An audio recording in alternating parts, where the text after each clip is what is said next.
Good afternoon, everybody, and a very warm welcome to Daniel Robus. It's our weekly Learning Your Lunchtime webinar. So we have sort of a different type of session every week.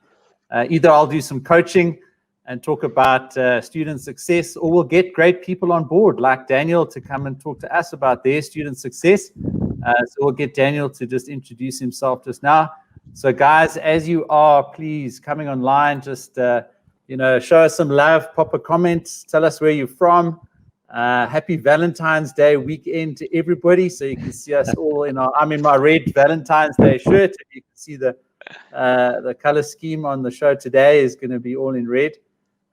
So please, let's just see who's coming online.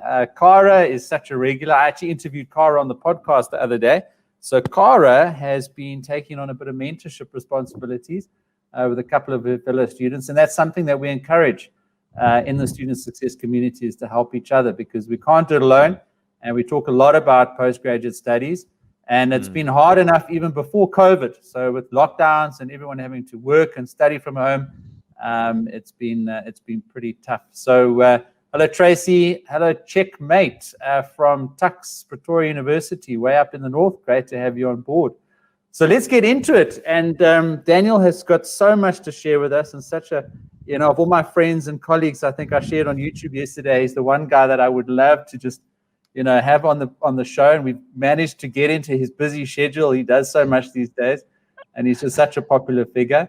So Daniel, we're going to talk MBAs. We're going to talk starting a business. We're going to talk selling robots. We're going to talk traveling the world. We're going to get everybody into the mood for a Valentine's Day weekend. But I also want to make sure that people get lots of value in terms of your student journey. So we're going to get into all of those topics. But just tell us, what's your headspace today? What's your life rocks words of wisdom for everybody, just as you introduce yourself? Oh, thank you, Pete. There's such a broad canvas, and I really miss seeing people face to face, and it's so lovely to connect with you again. And I think the thing to start with is life rocks if you let it. And what that means for me is that every single day, every single person is presented with a choice. It's either yes or no, it's good or bad. It rocks or it doesn't. And it's your state of mind that gets you through that and which way your path's going to go. And we can see the very same situation and get two completely different experiences from it just by making a simple choice. And when we talk about the MBA journey, and we're going to dive into that, I think, just now, you get out of your MBA as much as you want or as little. And I find that reminding myself of that every day about life rocks, if you let it, just enhances the gravity and the responsibility that I have to enjoy every moment, whether I'm working, whether I'm with my family, whether I'm doing sport or doing anything strange. You have to enjoy it, because there's some guy who was born by circumstance in the middle of the Congo who is digging illicit diamonds. So how bad is my life that I'm stuck in traffic? It's actually not that bad. I make a point of going to gym or running every single day during work. And people look at me and they say, how can you do that? And I say, because I can.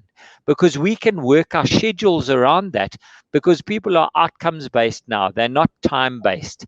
And it just fills me with absolute dread when I think about checking in at 8 in the morning and checking out at 5 in the afternoon. And I get so sad that we've got leaders that are managing on that clock-based system still today in the time of the gig economy. And, we met long time ago. And I've always been in the project space and selling projects and working in projects and being the bridge between business and IT. And what's happened in the last year, due to a couple of changes, is that I've even got more into it and really eating my own dog food or sipping my own champagne, which is that projects happen in a multitude of areas, and no longer is a career as important as projects that we go through. And I'm really enjoying this experience. And, I'm not the youngster on the block anymore. And people are often ask me about, how did your career get to where it is? And I think they've missed the fundamental change that we've taken, which is you can go on a career. You can definitely walk the stairway to heaven or hell, but that's either up or down. Whereas if we approach things in a project kind of mindset, you can have a project and you can have a dreadful project and it's over, but you can start the next project and it can be something completely new and completely different. So I'm doing a lot of facilitation now. I'm doing a couple of podcasts. I'm learning from you, and all of this means that I get to interact with new people and new circles and get more creativity going. And one of the chaps that I'm assisting and mentoring from a sales perspective, his practice is just shooting through the roof. And I've said to him, you need to take 2 hours a week of this new business and just stop to think about it, because you've given yourself a gift of time. And time's the only thing we all have in the same quantity.